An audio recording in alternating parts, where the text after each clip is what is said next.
welcome everybody, both here in Las Vegas and online, to our second night of AngelNV. Our guest speaker tonight is Danielle Vincent, founder and CEO of Outlaw Soaps, and she's going to be talking about raising capital. And so I can't wait to get to her, but before we do, I'm going to yak for a few minutes to give everybody a minute to kind of catch up to us online, because it usually takes 5 minutes or so for everybody to tune in. So I'm going to tell you a little bit about our sponsors and about us. So thanks to our sponsors, Brex Card. Brex, for anybody who wants to come into Startup NV and use our link to get a Brex Card as an entrepreneur, they'll give you an extra $500 in your account if you get approved for one of these cards. And it's not a card that requires you to personally sign off on it. So it's a little different than most of the other credit cards you might use for your business, where they ask you as an entrepreneur to sign off on it personally. Brex doesn't ask you. So check it out on our link. They've got lots of details about that. They've got some other cool banking features as well. City of Las Vegas is a big sponsor. There are landlords here in this space, and they do a lot for us, and we really appreciate that. On the investor side of things, Glassboard Technologies is how we put together all of our SPVs. And all of the funding that we do goes through the back end that Glassboard Technology provides.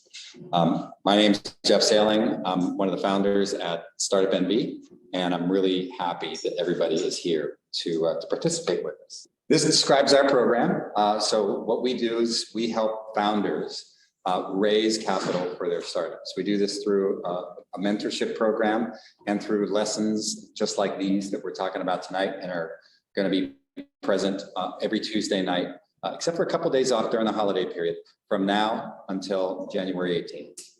At the end of this 12-session program that we do, you'll have the opportunity to apply to a group of angels that we're putting together that'll invest at least $200,000 in at least one company. Last year when we did this, we had 52 angels instead of the 40 that we were targeting, and instead of investing $200,000, we ended up investing $330,000 in 3 companies, one of which is Outlaw Soaps. So it really does happen. It's not a fantasy. There is a genuine investment that comes at the end of this thing, and the lessons we hope will be helpful to you as founders in learning how to do that, so that you can actually stand a good chance of being one of the finalists and winning some of the money available through AngelNV. We do this through these phases in our program, from feasibility through scalability to from feasibility through viability to scalability. We have a bunch of different types of programs to help founders at each of these stages, and we have 3 different funds that we run that invests at different points in a company's maturity across these 3 phases. We have 3 programs for founders. GrowNV is an incubator program. Startup NV is an accelerator program that comes with a $50,000 investment. And then we have this program, AngelNV, where we teach people what angels want. And then there's an opportunity for a $200,000 investment at the end of this program. On the funding side, we run a fund called FundNV. It's the fund that makes the $50,000 investments in the companies that get into the accelerator program. SeedNV is a fund that we're starting up next year that will make follow-on investments to the companies that receive investment from FundNV. It'll also make follow-on investments in the companies that receive funding from AngelNV. And then AngelNV is the Angel Bootcamp is the second half of this program, where we teach angels how to become productive angels and hopefully activate some new angels that haven't invested before in local startups. That's the idea for AngelNV. And then finally, again, this is our current stats as of right now. We've seen about 700 companies pitch to us since we started this program back in 2017. A little over 50 companies have come through the program in some form or fashion, and just under 30 of them have raised about $70 million in total funding. About $2 million of that has come through our specific funds, and the rest are funds that we've connected the founders to, where they've raised money from other funds connected to us. These are the 8 companies that are currently in our accelerator cohort. We take in between 8 and 10 companies at any given time. And so there's a couple of spots open right now for new companies to get in. And if you are interested, we have pitch days every other Wednesday, right here in this room and at our office in Reno and online. So any companies that are interested in applying for the 50K should just go to our website, startupnv.org, and follow the process to sign up to pitch to us. And there's more at our website at startupnv.org. And so again, I'm Jeff Sailing, one of the founders here. Logan is going to be our MC for the night. So he's going to take a few minutes and then we're going to introduce Danielle and get started. So thanks everybody again for coming. Thanks everybody online for coming. And we'll see you throughout the presentation. All right, thanks, Jeff. I'm going to get Danielle set up here. Everyone, thank you guys so much for coming out. Danielle Vincent is the co-founder and CEO of Outlaw Soaps, and this year we were really trying to find someone who could tell you guys about raising capital raising 101, from someone who is currently in the game. Danielle is currently raising capital. She has successfully raised a lot of money for her company, including from us, and we really want someone who had relevant, timely experience and information for you guys to tell you all the wonderful, and great parts of raising capital and some of the horror stories about raising capital, and hopefully invite some part of good wisdom when it comes to that. So without further ado, Danielle Vincent for Outlaw Soaps. Hi, that was a great introduction. And I actually did pitch Startup NV when I first moved to Reno, and that was it was a lot of fun. It was back when, and I'll go into this a bit, but it's when I was very early in the fundraising process, and my pitch deck was crappy. Thank you, because really the feedback that I got was helpful, and so I appreciate it. I'm here to talk about fundraising. It has been a very interesting and bizarre journey. So yeah, and if you have questions, I have slides for questions. So write down your questions, keep them in your head. I am not doing this with the benefit of notes. So if you ask a question, it's probably helpful for everybody. Okay, great. Yes, this one? Go ahead, try it out. Okay, great. So my husband, right there, and I founded Outlaw. We make evocative personal care and home fragrance for people who want to smell like campfire and leather and whiskey and the great outdoors. Our products are really unique. There's nothing else quite like Outlaw. They're sustainable, so we use recyclable and recycled packaging. They're cruelty-free, and they're made here in the US. And we've been in the Wall Street Journal, Forbes, Men's Journal, Esquire, Outside, and many other places, BuzzFeed, stuff like that. And I say this not like to brag, but to say we have a pretty fundable business. We have revenue, and we've been growing. We have good margins, and we're in 3 sales channels, including Whole Foods. And we've been growing fast this year over last year.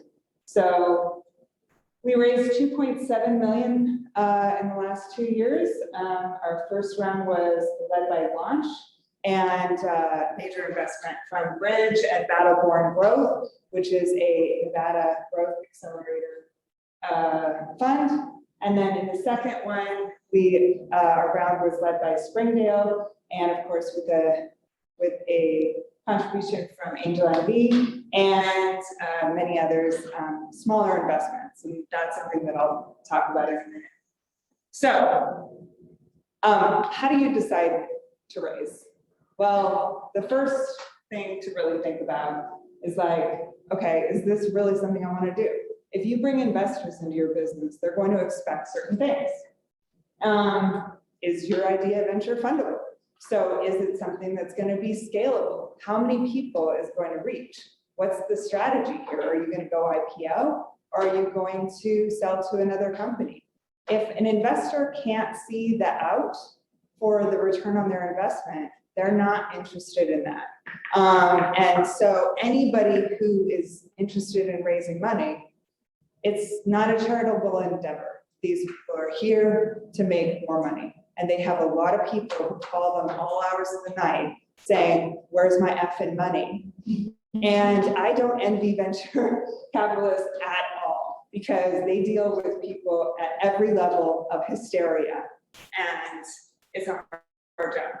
So how do you decide when you're going to raise money? Well, is it too early? Well, if it's too early and you don't have enough revenue, or you don't have any revenue, you're going to give up a lot of your business, like 50% even sometimes. And Phil Knight, the founder of Nike, he and his track coach, Bill Bowerman put in half the money. Phil Knight put in half the money and did all the work. And Bill Bowerman got 49% of Nike. So, of course, if you raise money too late, then you don't really have a business. So, it's better to raise money. So, talking about starting to raise.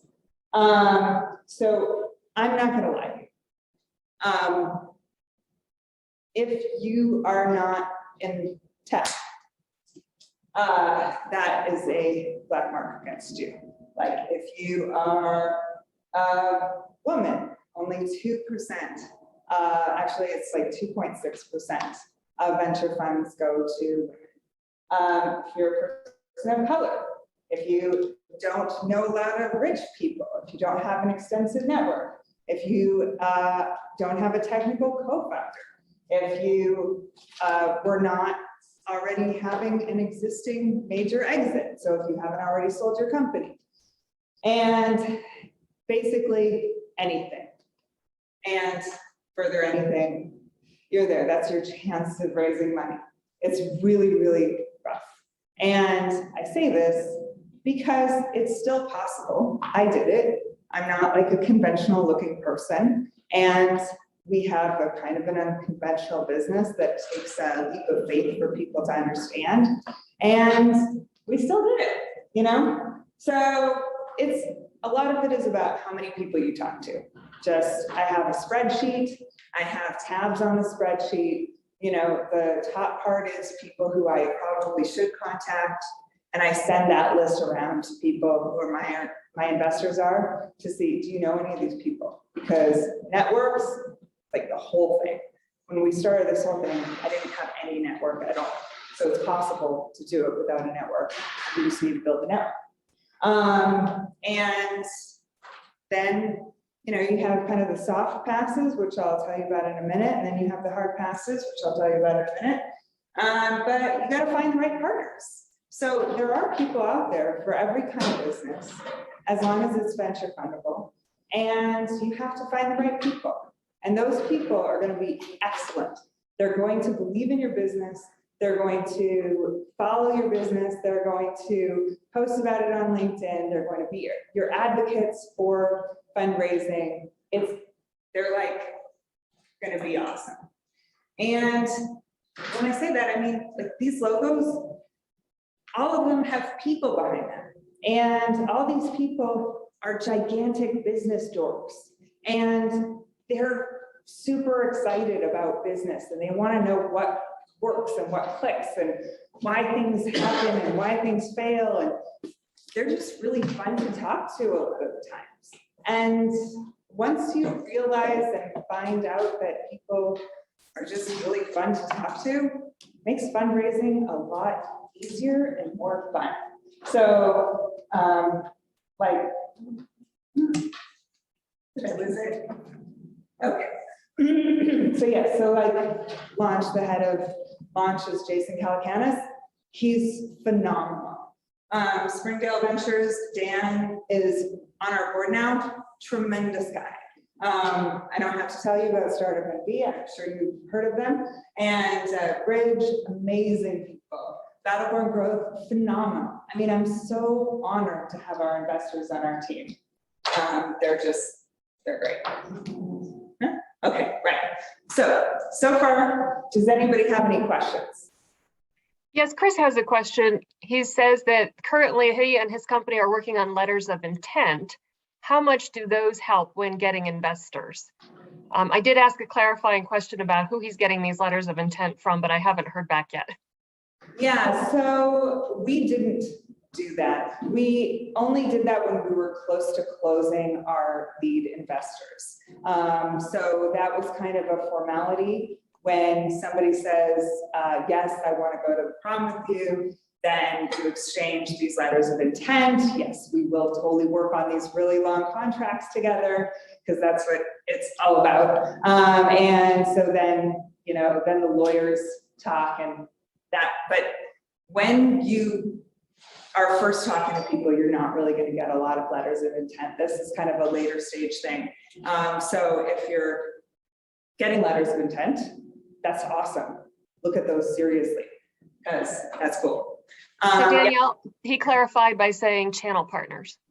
He's getting letters of intent from channel partners. You mean just vendors or? I don't know that. I Okay, didn't, I'm sorry. it doesn't sound like customers to me. It sounds like other people that he's working with. Oh, I mean, investors sometimes give out letters of intent when they're initiating the process of leading around. But yeah, I'm not sure. This is kind of a rough thing to say, but if an investor wants to invest, they'll just come right out and say it. They're not gonna make you shuffle around a whole bunch more paperwork. The investors who have asked me for the hugest amount of diligence generally don't invest. And it's a huge amount of time invested. It's a lot of accountant dollars. It's a lot of lawyer dollars that you put into this. And if they don't actually come through with it, well, then that's all that time wasted. So if somebody's super excited about you, then, and they're probably going to invest, they'll move on it fast. They don't want to hang around. It's mostly love at first sight or not love at all. So yeah. Couple more questions. Okay, I have one in the room here, Maggie. Hold on just a Okay. second. Can you be a sole proprietor and still get an investment? You mean instead of a corporation? Yeah. No, you should do a corporation. There's certain kinds of investments that work for LLCs, but as a sole proprietor, you should really form a corporation. And it's a favorable tax environment for that right now anyway. So yeah, and you're glad to live in Nevada. Okay, Maggie, yeah. Okay, Grace is asking, what percentage did you give your investors, and how did you decide the right time for you to start asking for investors? Yeah, so I'll answer the second question first. I got tired of losing sleep over having less than $1,000 in our bank account to run a multi-million-dollar business. And it was rough. I mean, I just, like, not having enough money and knowing that you are hamstrung from growth by not having enough money is a terrible feeling, because you have all these employees who are counting on you to make payroll. We've never missed payroll. Would to not find particle board. So that was the decision, I was so tired of just barely making ends meet and having to get like unfavorable loans from Amazon, and it was just awful. And the specter of raising money from people who had the experience that I didn't have, namely investors, that it just felt like having advocates. So I was really excited to have that. The valuation was, so the way that percentages, I don't know if you covered this part, but the way that percentages of businesses are evaluated is an investor gives you a letter of intent and then followed by a term sheet. The term sheet has what they feel the value of your business is. You can recommend, like for Jason, I had a number in my head. He said, okay, sure. And so that's where that went. And then you work with the investor to value your business. And then the percentage of the business is based on how much that person is putting in for the value of the business. So if they're giving you $100,000 and your valuation is $1 million, then that's 10%, right? Okay, good. I'm sorry, I'm not great with math. That's why I have a calculator. Yes, so that's how the valuation is worked out. So a dovetail to that is, did you use a particular method to come up with the figure that you had in your head before you talked to Jason? Yeah, there's industry multiples. So of your revenue, of your top line revenue, there's multiples that are kind of tossed around in the industry, but then there's also a lot of exceptions to those multiples. And I'll talk about some famous companies that have had trouble raising money, and they couldn't get the valuation that they were looking for, even though I think you'll recognize some of their logos. And so I went with a multiple of our revenue and also what I knew our market size to be. And that's what drove the valuation for me. Okay, and so when you decided that you were going to go out and get investors, you did have increasing sales. Oh yeah, we were growing like crazy. Okay, Yeah. That's good. Noel is asking a very specific question, and you don't have to answer it. She's asking, what percentage did you give away? And do you have a method of percentage by round? Yeah, I'm not going to give that away, how much we got in investment in terms of the valuation of the company. So I won't do that. We actually just kind of looked at what we needed to do what we needed to do. So we needed to make some commercials. So I put that in the budget of $60,000. And so I worked up to the amount that I wanted to raise, not based on the valuation of the company and the percentage I was willing to give away. Some people do it the other way, but most of those people are negotiating a survival thing. So we had bootstrapped for many years before we decided to raise money. And so for us, it was stressful, it was horrible, but we probably could have held it together and snail crept along our growth path, for a lot longer. But I really, like I said, I was tired of losing sleep. So I know that you're a very methodical person, Danielle. So would you say that you actually put together a budget of what you thought you needed to get to that next level of growth, and then that's what you sought in investment? I would say I put together a loose budget, and because everything that I've done is a gamble, and all entrepreneurs to some extent are just adapting to what the reality of the situation is from day to day. If COVID hadn't happened, I would have been traveling around the country, like doing road shows, stuff like that.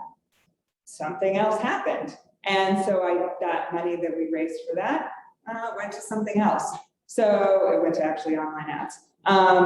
So yeah, it's just been, you do the best you can, you make the best list you can, and then you raise on that.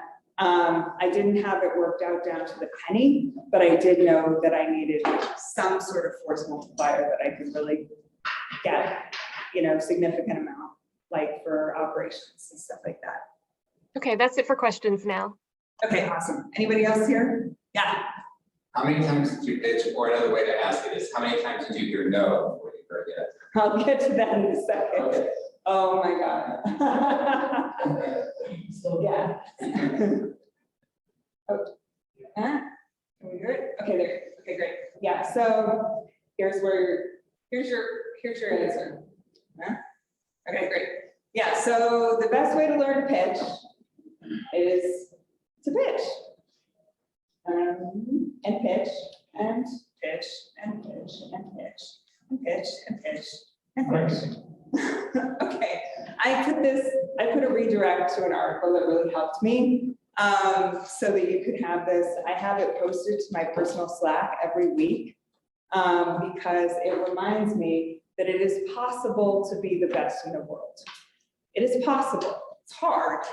It's not that hard to be the top 5%. Without letter.com, Best in the World is called How to Be the Best in the World at What You Do. And I read it every week because I want to be the best. Okay. Sorry? Best in the world is over. Yes, best in the world. Yes. Okay, so where do you lead these victims who get to hear your pitch over and over again? I mean, not victims, saviors, right? Okay, so I was very fortunate because I got into Launch Accelerator. Now, Launch Accelerator, I know there's many ways to go about finding these victims and, I mean, saviors, and Launch Accelerator was mine. I went to a program in San Francisco just before COVID hit, and it was called Founder University. I was at a point where I was so desperate to learn how to pitch that I would respond to, oh, wait, why is it going forward? Okay. Okay. So I was so desperate to learn how to pitch that I would respond to anything that promised pitch training. And one of these things was Founder University. And I was like, oh, okay, cool.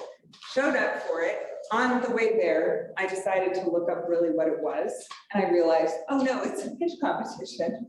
And so on the way there, while I was stuck in traffic, I practiced my pitch, rehearsing it for the 6 hours that it took me to drive to San Francisco.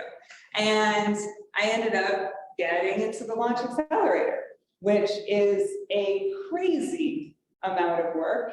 It's 12 consecutive weeks of pitching about 20 different investors per week. And most of these investors are tech investors, not CPG investors, not consumer packaged goods investors. Most of them have no interest in what I'm talking about. I pitched to a lot of rolling eyes and a lot of sighs, not on mute. And it was like really brutal. And what I learned during this brutal 12-week pitch, I actually, for the first 2 weeks, I couldn't stop crying for the rest of the day after my morning session. I spent the entire rest of the day just sobbing. And so I decided that I was probably going to have to take all of Thursday off just because I wasn't sure that I was going to ever be able to handle the amount of brutal rejection that I was getting every single week. By the end of this thing, people were saying that it was the best pitch that they'd ever heard, and they still weren't going to fund me because they were all tech investors. But they just, it was like so cool. It was a bonding moment. I came out of that feeling like a rock star, like a really solid pitching person. And I honestly loved it. I talked to some investors. In fact, I had 2 investors who decided to invest as angels outside of their tech-focused fund because they liked my pitch so much. And that meant the world to me because the first pitch, I couldn't even rewatch the playback because I was so traumatized by it. But yeah, just pitching and pitching and pitching was so awful. But honestly, it was a terrific program. So if you have an opportunity to want to do this, like Jason is wonderful, Jackie, Heidi, the whole team is just phenomenal. I feel very fortunate. Oh, wait. And then you can find investors by going to Crunchbase and getting a pro account, and you can look at who's invested in every kind of company. So you find competitors or adjacent businesses, and you figure out who invested in them.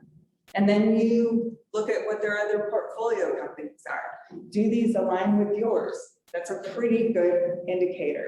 Then there's also Signal, which I think also is a paid service. I really use Crunchbase mostly, but Signal's a really good way to find individuals.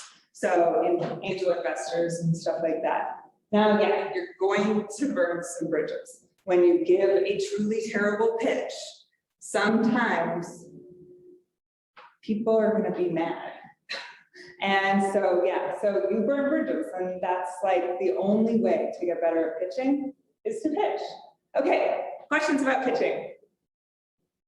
I will tell you how many times I said no in a minute. Okay. Yeah. So I don't have any questions online or in chat right this minute about pitching. Okay, I'll talk more about pitching. So I want to talk about the struggle.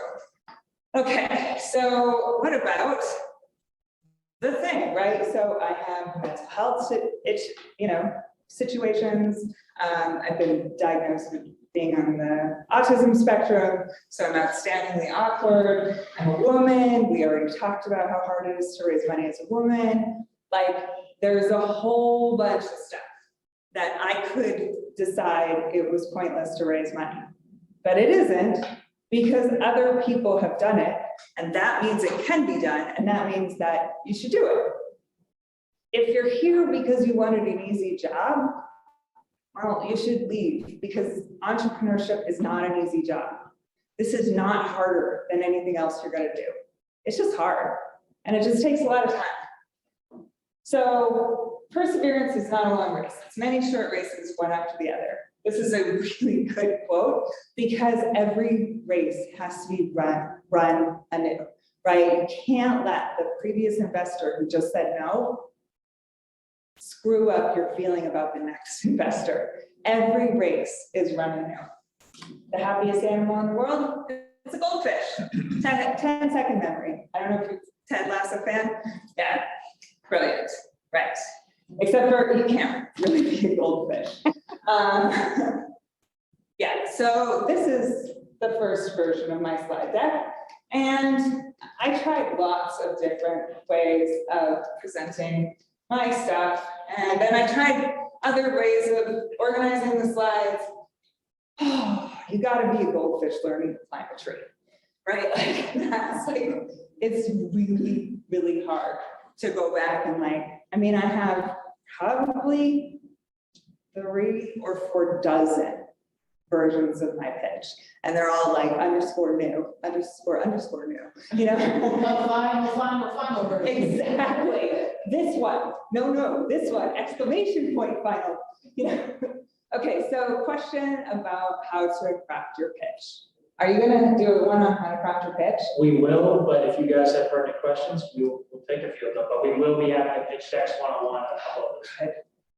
It was awful. Well, we'll take 1 or 2 questions if that's okay, Danielle. Yeah, absolutely. We have one in the room here.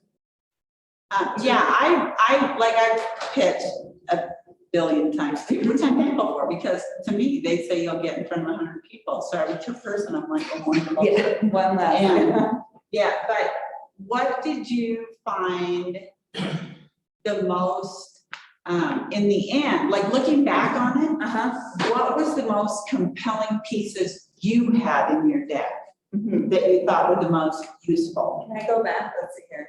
So yeah, so first of all, our customer segment, really focusing on the customer segment and then pulling that customer segment back and saying, this is the market that we're talking about. We're talking about these occupations. We're talking about these kind of people. We're talking about this age range, this gender breakdown, and this is how many people that represents. This is not a small market. This is huge. This is worth investing in, because a lot of venture investors have this idea that if it was going to be a big deal, it would have already been a big deal. So what are you here for? You know, that's not helpful. But showing that the market is there and untapped, like that was really important. And then the growth slides, like showing your growth over time and your channel growth, and like where you're seeing the growth and what that means and what the future is, because everybody wants to know how you're going to get to $100 million and beyond. And so if you have that clearly defined, like here's, you know, for us, like our market is a $7 billion market. That's, there's definitely ways to get there.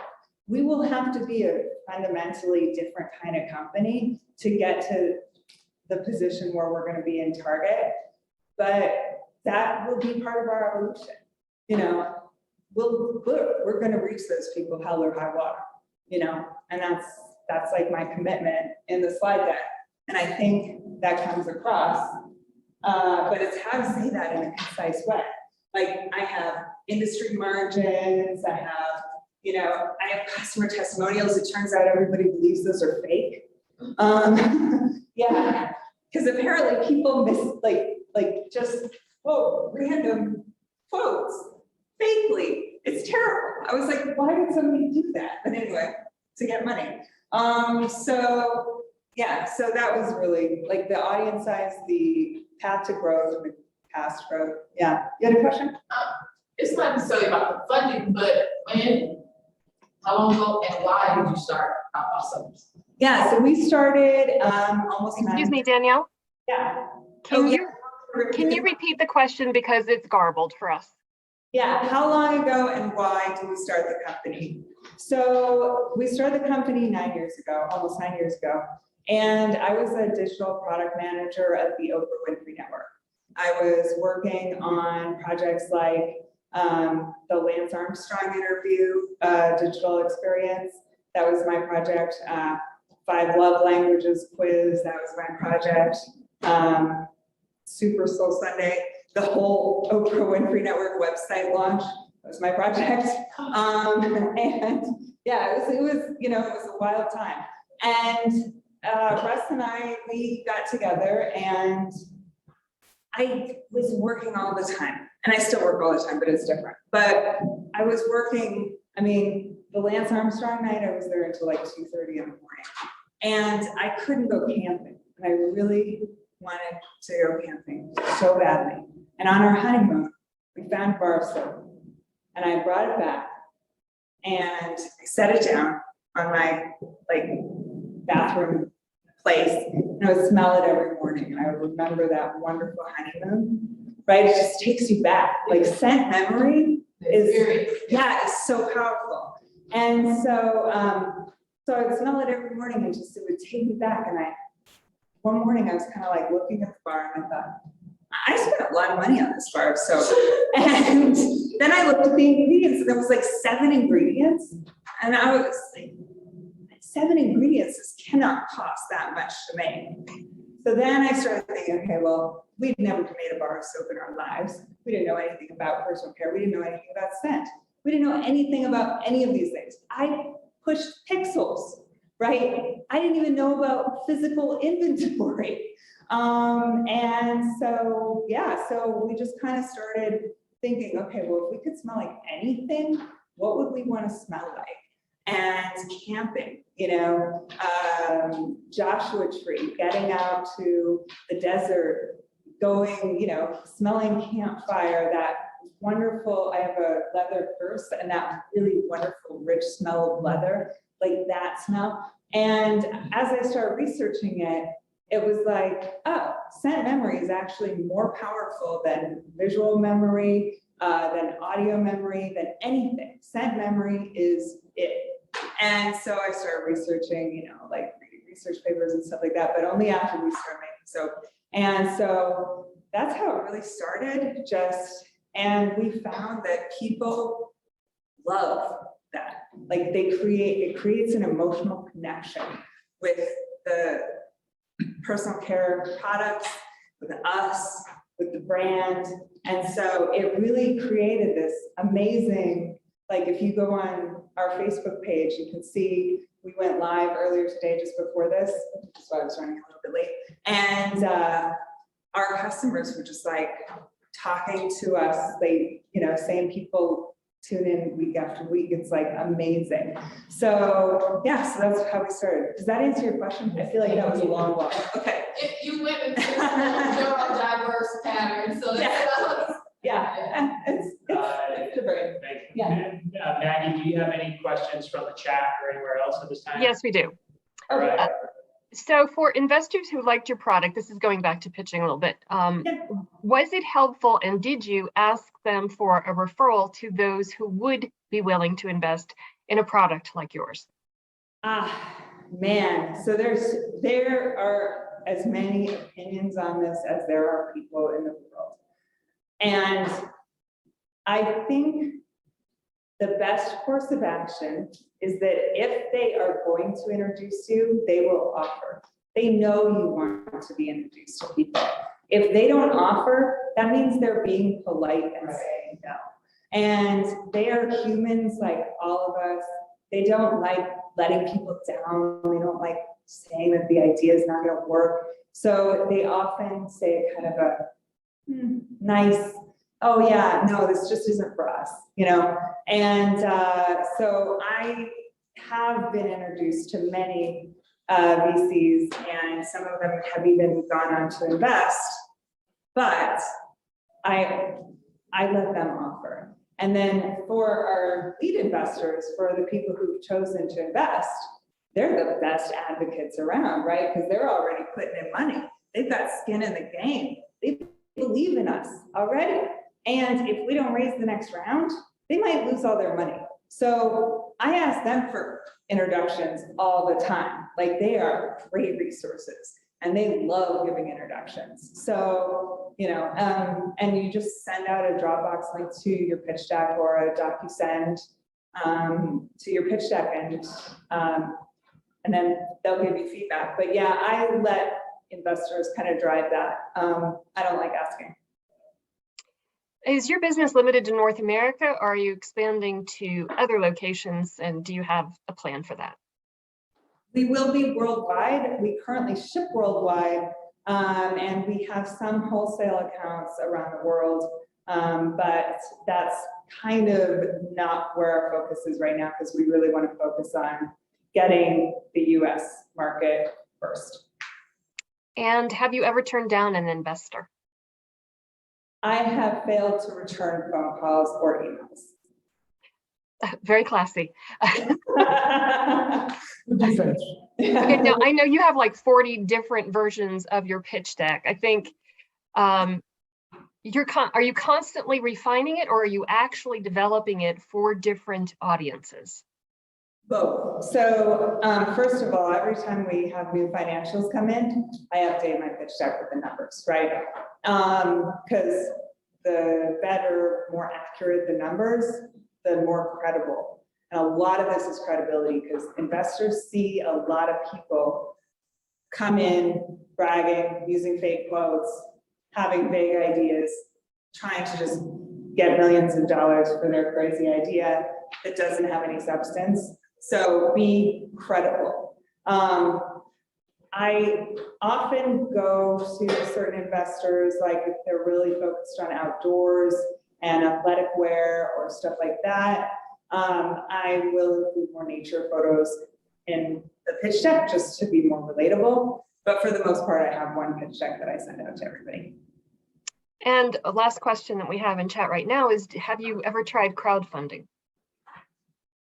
Good question. So in the beginning, we did do a Kiva loan, which if you don't know what Kiva is, kiva.org, they do funding for small amounts. I think their biggest is 25,000, which is not really a small amount. I mean, like, when we're dealing with these numbers, you have to understand, I did not come from the kind of family that throws around $1 million numbers all the time.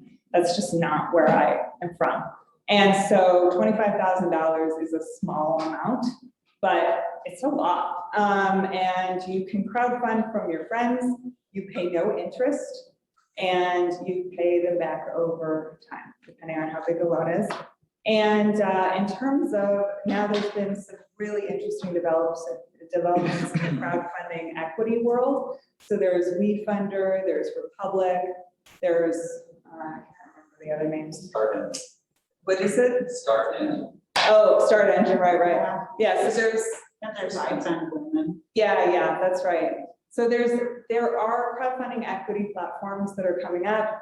And I feel like that is a good path for us, given our brand, because our brand is very democratic. We like hearing from customers what they want us to make.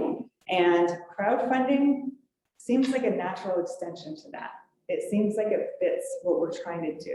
And the idea of making regular people really rich from, you know, investing in our business, that is very appealing to me as well, because I feel like, you know, rich people get to invest a lot of money in real smart ways, and a lot of times it's out of reach for people like us. And so crowdfunding makes that much more accessible, and I really, really like that about it as well.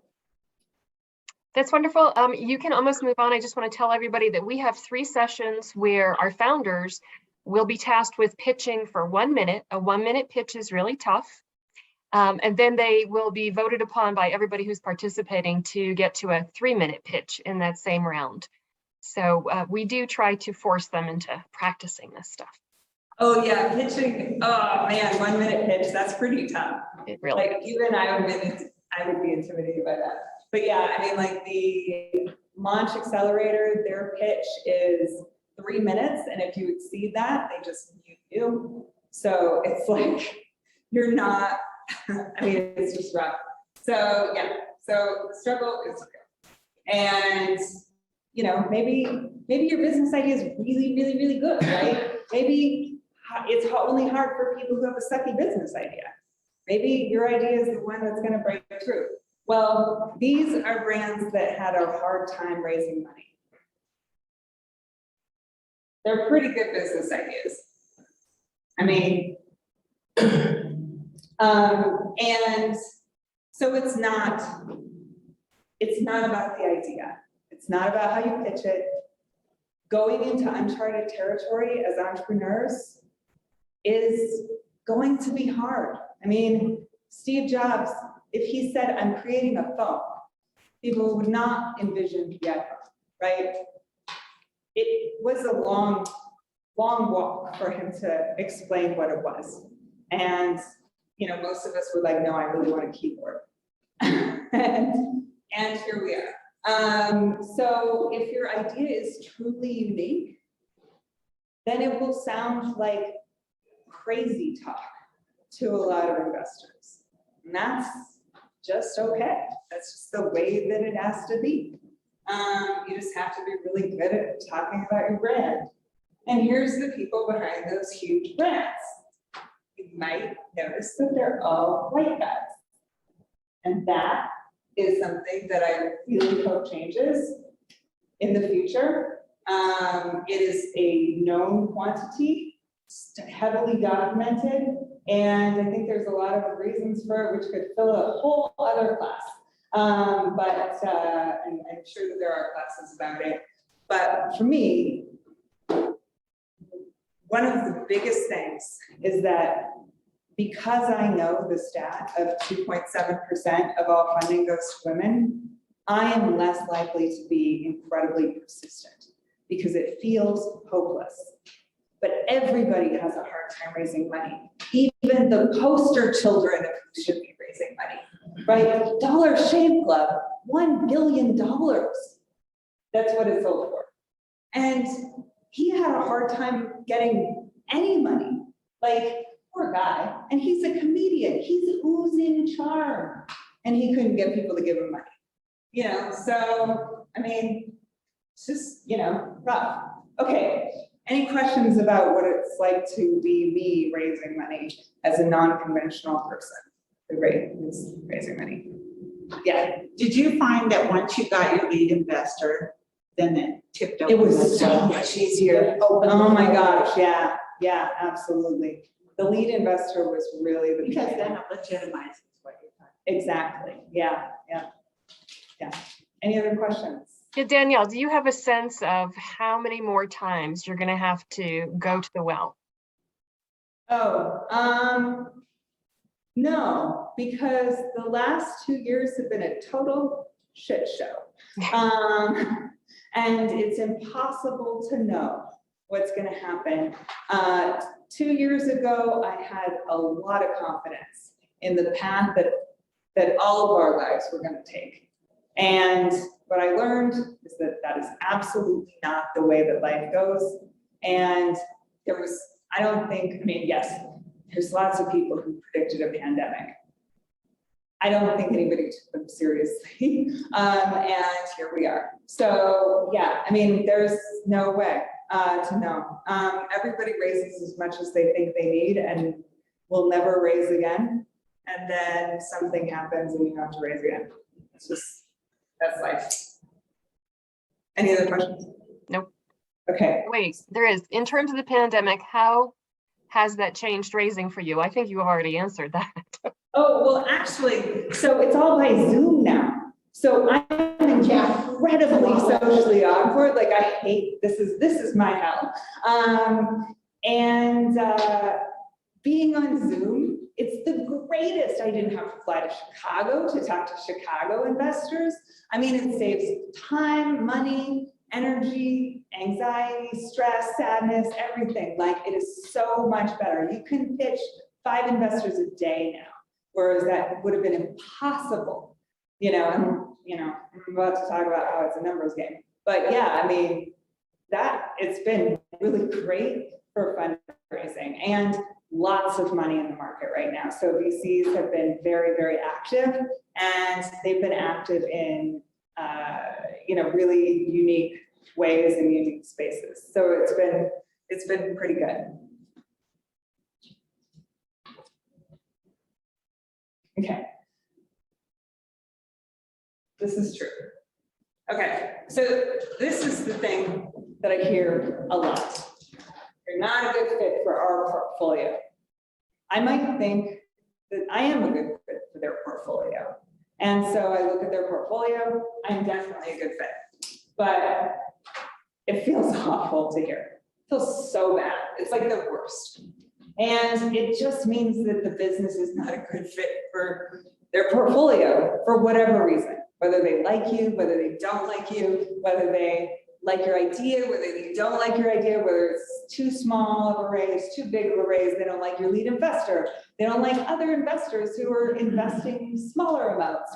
They never want to work with XYZ investor. And so they won't. I mean, for whatever reason, there's 1,000 things going on and you cannot take it personally at all. If they say you're not a good fit for our portfolio, you just say, thank you so much. I'll let you know if anything changes.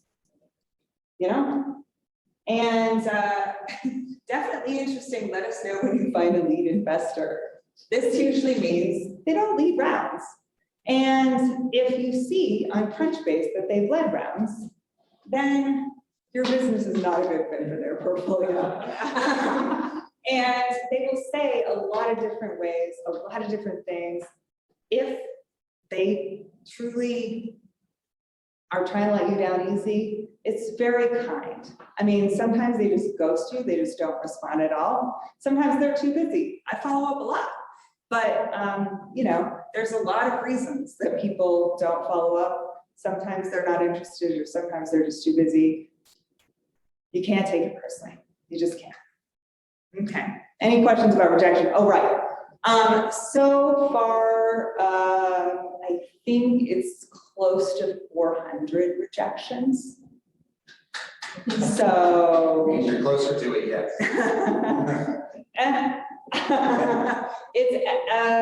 It is totally fine.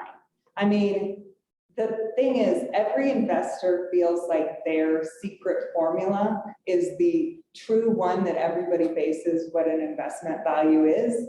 And no investor has the true secret formula, or they would never make a bad investment. And most of them know that, 1 in 10 are actually going to succeed. Most of them don't really have a secret formula, but there's lifetime value to cost per acquisition ratios. There's every magic formula.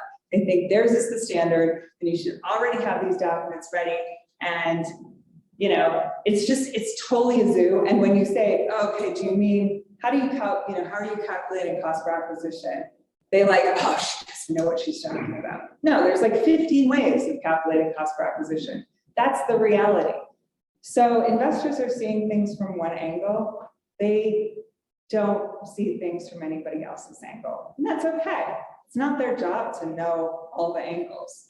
Yeah. For example, I'm an artist. Yeah. So what I do is caricatures. Yeah, I love it. So, Thank you.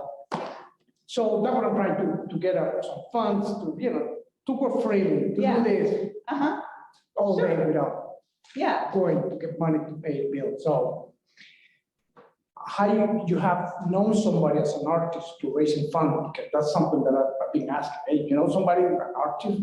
So I think that like, I've been in quite a few meetings in, yeah, I don't, knocking. that goes back to like, how are you going to scale yourself? And you can print many things, That's exactly what I'm doing. Yeah. Doing like, for example, Yeah. let's see, I print this, Mhm. I can do shirts. Right, exactly. Right now, I don't Redbubble, have right. any equipment to do that. I gotta send it to somebody else.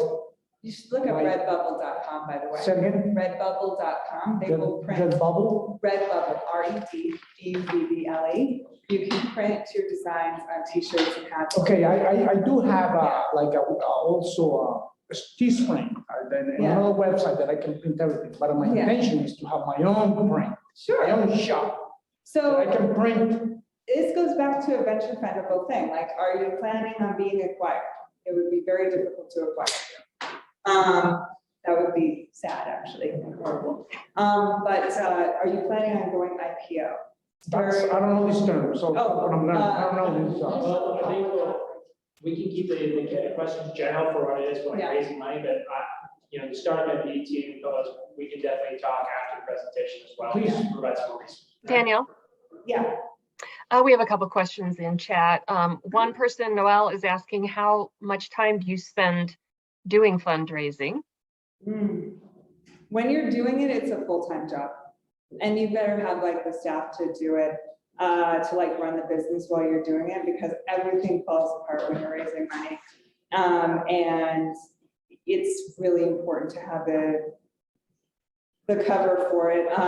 When I was doing the launch accelerator, I did not understand the time commitment. And so I was basically working 2 jobs during that. It was really, really hard. Yeah, it's basically a full-time job when you're doing it, and you really want to raise as fast as possible. Because yeah, like you just want to raise and close as fast as possible, because then you can get it done. Another question here is, Chris is saying that when raising funds, for example, he's seeking 2 million, but some feedback he's been getting has said that that is too much. And is your pitch ask geared towards what the audience is? Are you changing the amount that you're raising based on the audience? No, the amount that I raise is based on projections. It's based on forecasts. So that number doesn't really change. If you change the number around based on who you're talking to, investors are a chatty bunch. They will know that you've changed your number. And then they will feel like you're maybe wishy-washy, like you don't really know how much you need. Maybe you need 100,000, but you're saying you need 2 million. Like there's so many things.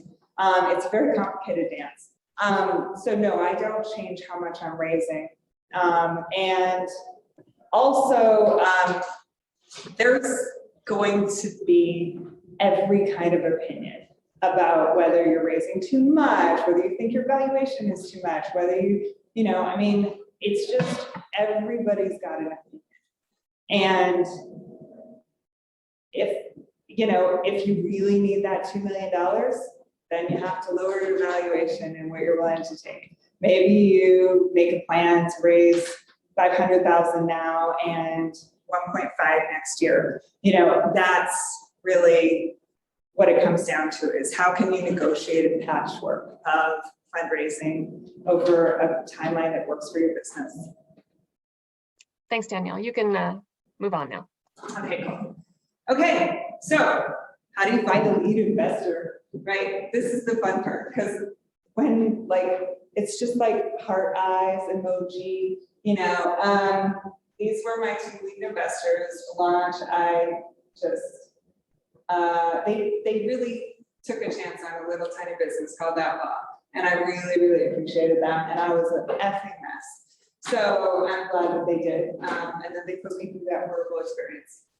Springdale is a established consumer packaged good venture capital fund in Austin, and they are, I read what they're looking for, it's on their website. Always do your research when you're talking to an investor. Always, always, always know who you're talking to, know where they went to school, know who they wrote recommendations for, know whose portfolio, know whose companies they recommended or invested in from the portfolio. All this information is on Crunchbase and on their website often. So know who you're talking to. And in Springdale's case, they had their criteria on the website. It was exactly us. It was 100% exactly us. So I was able to go into that pitch and be like, these points, this is us. Like, and it was, you know, perfect. And the conversation, the first conversation was like love and amazingness. And so, you know, they invested and led the round and set the valuation. We went back and forth on it a little bit and came to an agreement. So yeah, and like now Dan from Springdale is on our board. Board is a totally other conversation that I'm not going to go into. But yeah, it's really, really cool to have some like people that I like, that I respect, that I really, really love talking to as investors, because I've heard horror stories. I'm sure everybody's heard horror stories. Sometimes you get somebody in your business and you wish you could divorce them. And I'm very, very fortunate to have never had that experience. Okay, questions about finding a lead investor is probably the shortest part of the presentation and the most important one at the same time. So yeah, questions? I don't have any yet, but let's give it a minute. Is there one in the room? Yeah, I'll go ahead and actually ask a question. When you're looking for a lead investor, I'm assuming it's pretty important to like look for someone that's in your criteria in the industry. Are there things that seems like obvious, but are there things that didn't stand out that when you were looking for a lead investor that you realized looking back to it, oh, I was probably, probably should have gone that route of looking for a lead investor? Yeah, so one thing, a lot of tech companies look like CPG companies, the consumer packaged good companies on paper, but they're actually tech companies. And so if I look at an investor and I'm like, oh, they invested in Verb energy bars, they're perfect for us because energy bars and our products, subscribable, consumable, great stuff. Well, they were really investing in this company because of the technology that this company had developed that I'm not going to talk about, but it's freaking brilliant and wonderful. And that was what they were investing in. And so when they passed on us, they were like, we just don't feel like this is a good fit because it's not tech, focused. So there's things that are just like splitting of hairs that you just kind of crash around and run into. And unfortunately, it means that conversation went south when you realized you didn't have a lot in common. But, that's how it goes, So does that answer your question? Yeah. Danielle, Mm-hmm. did you raise funds for the specific purpose of marketing? Yes, we did. So last time we raised specifically for operations and inventory. We were always behind. We could never get ahead of purchasing enough inventory for that. I hired a director of operations who is phenomenal and hired a couple other people, and really that was for operations. This most current raise that we're raising for right now is for marketing, because we don't have the resources that some other companies do, and they're out marketing us, and that's hard to see. And so, for this, this round, we just got back from Salt Lake City where we were filming a commercial with our commercial agency. It was really fun, and even standing around for 5 hours in the freezing cold, it was still really fun. So, and that was what we were raising for now as marketing. So, but not just the making of the commercial, but also the ability to air it and get it out there. Totally. Doing influencer marketing, doing more press activity, revamping our packaging, reworking our website. Like there's a ton of stuff that is marketing related that is not operations. We also included an operations line item. I don't have the deck, but like in the raising money, I include what we're raising for. Like Use of funds, very good. And did you actually learn the background of every potential investor you spoke to? And did you ever try to tie in their background to your pitch? So, no, I did not learn the background of every investor that I pitched. And every time I didn't, I regretted it. Because knowing where somebody's from, if you can find a YouTube video of them talking and kind of pre-rehearse the conversation in your head, it's so helpful. My coach actually had a great question that I ask myself before I go into any investor meeting, which is, who is this person to you? Like, is this person, and because what I learned and what she helped me see was, this person to me feels like somebody whose approval I need. Feels like somebody whose money I really need. But who this person truly is a person who's as enthusiastic about the mechanics of business as I am. And I almost never get to talk to somebody who's as much of a business dork as I am. Like the operations people, they don't look at the way the same way. And it's just being able to talk to somebody, being able to talk to an investor about the mechanics of the business. It's just so cool. And talk about duty-free stores. Are we going to go into duty-free stores? Well, I don't even know anything about pitching duty-free stores. Do you think this is a good avenue for us? Oh, I should really research it. That's who these people are. So if you do more research on them, then you'll be able to figure out what you have in common, what you're going to talk about. And so, no, I don't ever go, oh, I see you went to Wharton.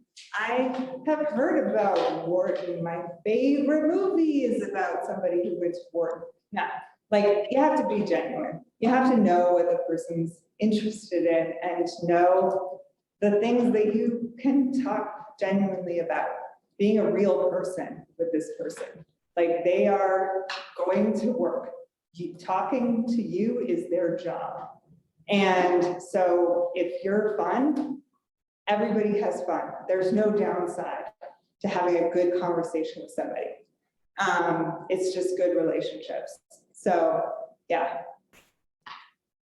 I want to reiterate that she regretted every time she went into a meeting that she hadn't done the research. My personal assistant, actually, I got with the last raise, I hired a personal assistant, one of the greatest decisions I ever made. And Kim, thank you, wherever you are. She actually has arranged for me to be here. And she prints out the page about the person. Like now, before I go into a meeting, if I have a couple investor meetings, I go into work, I have their little information. She slacks me a YouTube video. They've done a YouTube video. It's like so nice to be able to just go, oh, wow, they worked on Mr. Beast. Okay. You know, like that's really cool to know stuff about them. Right, any other questions in the room? I guess first of all, thank you so much, Danielle. Let's give it a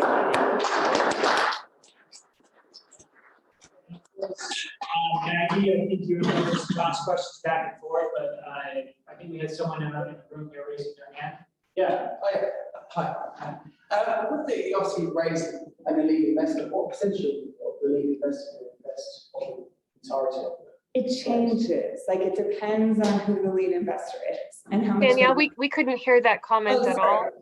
When you're raising with the lead investor, and correct me if I got this question wrong, but for the lead investor, how much do they generally put in? Like, is it 50% of the whole round? Is it 10% of the whole round? Like, that's the question, right? So it varies. It really varies based on who it is. With Jason from launch, for our first lead investor, they did not put in a significant amount of the whole raise. And I had other investors who were thinking about following on question that. Why did he only put in 100,000? Why isn't he putting in more? You know, and it's like, well, I don't know. Like, ask him. I know I'm not so cheeky, but like, it is what it is. Like, I wish I could control that So question. they didn't say as to why they're not putting more. I believe it's because the launch fund makes like 200 investments a year. And so they have like a lot of things going on. So, yeah. But, and that's like, you know, with Springdale, it's the same. Like, they didn't put in like a huge percentage of the raise. That's okay. I mean, to me, at least, it was fine. And I don't know, I just like working with smart people. So, but yeah, you'll get asked about it. Sure. Yeah. Maggie, are there any questions from the chat? We don't have any questions in the chat. We have a lot of thank yous and appreciation for your being here and sharing your experience. Well, thanks. Thanks for having me. It's always a joy. If I can save one person the feeling of shouting into the abyss, then I've done my job. It's a lot of shouting into the abyss. It is. Yeah. Any other questions from the in-person attendees? Oh, here we go. I go. Yeah. I think you mentioned you were a digital product manager. Yes. That's a good gig, I Yeah. assume. It was super solid. I'm in the digital realm myself. And what was that pivotal moment that you decided to drop a good, solid job to do this? What triggered that decision? Yeah. I've spent a lot of time thinking about that. So it was a good job. It definitely was a good job. There was nothing to complain about. People would murder themselves over that job. It was 6-figure, it was great career growth opportunity, you know, super respectful, awesome bosses. There was no like screaming or anything. It was just when I got in the car after the Lance Armstrong interview, that interview was the same day that we did the love languages quiz, which had started crashing unexpectedly due to a JavaScript conflict. So I threw up a whole bunch of times that day. And I then went on to the Lance Armstrong project. And then when I finally got in my car, like 2 o'clock in the morning, turned on the radio, it was the BBC, and they were talking about the Lance Armstrong interview. And they had seen it on the player that I worked on. And I was like, and from that moment, I knew I could never go back to life as usual. I was a change to it. And that feeling, I'm getting chills thinking about it right now. Still to this day, I think, oh my gosh, because I knew I had to get up and go to work at 8 o'clock the next morning. Didn't matter if I just finished the Lance Armstrong interview. Didn't matter if one of the most meaningful experiences in my career had just happened where the BBC was watched it on my player. That didn't matter. I still had to go to work in the morning and work on the slideshow project that I was working on. And I really wanted that feeling, that launch feeling, that just, it made me feel so alive. And that was really when it broke. Like, that was when I really went feral. Like, I couldn't be employed the same way anymore. And since then, you know, to supplement our revenue while we were very small, my digital background was really helpful because I can make a lot of money in a really short amount of time. I'm not out there waiting tables for $15 an hour. I'm doing consulting for $125 an hour. Like, and that helped us survive during the times when we couldn't pay ourselves. We were paying, I had investors ask about that, like, why are you paying your employees and you're not taking a paycheck yourself, but you're doing this side gig? And I was like, well, I'm making $125 an hour, $150 an hour over there. And they were like, oh, okay, I get it. Like $15 an hour employees is different. So, so it's a great side gig. You can get a lot of help from your skills. And also, you have to decide, like, as far as we know, there's only one shot at this whole life thing. And every day is closer to the end of the conveyor belt, right? So you have to decide what kind of life you want, whether you want to. I didn't have a problem working for a large corporation. I will not have a problem working for a large corporation again. But I did want to know what it felt like to feel that way at Armstrong way every single day. And now I do, not always to the benefit, but it's not always fun to feel that way. It's not always fun to feel like throwing up, but it is definitely more exciting than working in a cubicle. So yeah, does that answer your question? Very much, thank you. Okay, cool. I hope you don't throw up at work. Can't promise. Okay. Danielle, come closer to the camera because I want the people who are in the audience to be able to see your dress. Oh. Danielle is totally on brand all the time. And so she's wearing a dress with cowgirls and cowboys on it. Yes, I actually had these custom made, and I have at least 50 of them, and they have pockets. And right? Hey, Danielle, showing you a dinosaur. Oh, Dinosaur on your arm. oh yeah. No, So the other side. actually, No, that's the other side. this is our logo. No, the other side. Well, I see that. Dinosaur. Yes, I know what you're talking about, but I'm just going to say, Come closer.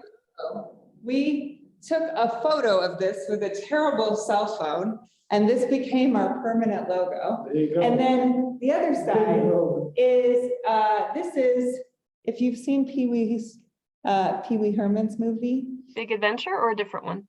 I think Big Adventure. These are the dinosaurs from that. They're in Cabazon, California. When I lived in Los Angeles, it's actually a map. You go this way to the Cabazon dinosaurs, past the windmills, over through the mountains, and then you end up in Joshua. There you go. It's a map. There you go. Yeah, and that's actually one of the benefits of, so my dad gave me some very, very fine advice when he was a poor kid from like very rural Virginia. And he became one of the best real estate lawyers, one of the highest paid, one of the most successful real estate lawyers in Los Angeles. And he did this by caring entirely about his career, which as his daughter, plus and minus on that one, but he taught me something, which is that if you're bad at something, you have to look very conventional. But if you're good at something and you look unconventional, people assume you're much better at it. And because they assume you can afford to get away with looking however you want because you're just that good. There was a guy, one of the lead developers at Microsoft, he used to go around in Argyle socks, no shoes, drinking water out of a vodka bottle. That was his like reusable bottle. And he was a very interesting person, but he was like the top of his field. And so at a certain point, you tip over and you can look however you want, and it's actually an asset. But there's definitely a point. Any other questions from the audience in here? Or any other questions online, Maggie? Yeah, so we have one question, and you have a new customer who's made a purchase while you were talking. Yay! Great, awesome. Thank you. So Noelle is asking, did any investor ask you to quit other jobs like the consulting in order to invest? What I took from what you said, it was very early on that you were doing the consulting work. It was actually, when did I quit, Mozilla? I want to say 2 years ago, 2-3 years ago. Yeah, so it was like 2019. And I was working for them for 3 years, about 20 hours a week doing consulting for them. And so no investor told me to quit. But when I talk to people about it, it makes economic sense. People understand that you have to pay rent. People understand that you have to buy groceries. Like, nobody's gonna ask you to starve to death. Like, it does show, like, there's certain investors who will say that it shows a lack of commitment, but I don't think those people have ever been poor. And so I don't think those people have ever struggled to buy groceries. You have to make enough to feed yourself. And so, it's not a lack of faith in the business, it's just being practical. And you don't want to pull more out of the business when it's growing so fast. You just invest everything in growth, everything. And that's, I think that's like how everybody does it. Well, at least everybody I know. So. Thank you, Danielle. Thank you, Danielle. Cool. Everyone, Danielle Vincent, Outlaw Soaps. Everyone, thank you all for joining us. Next week, we will be going into, we'll have another sessions next Tuesday. You guys, if you have not taken a look at that event, you can go take a look. I believe next Tuesday, we're going to be having customer discovery, how to identify a startup market and the potential therein and what that looks like. So please tune in either online again or join us here at the International Innovation Center for that presentation. We look forward to having all of you. And then if you guys want additional information or resources, please feel free to touch base with me or visit our website, startupnv.org or angelnv.org. Thank you so much. Maggie, do you have anything else that you want to add to that? Sorry, I had to unmute. No, but hopefully next week we'll have the logistics in that room worked out a little bit better. Yes, we will. All right, thank you so much for coming. Thank you everyone that's tuned in online, and have a wonderful evening. Thank you all.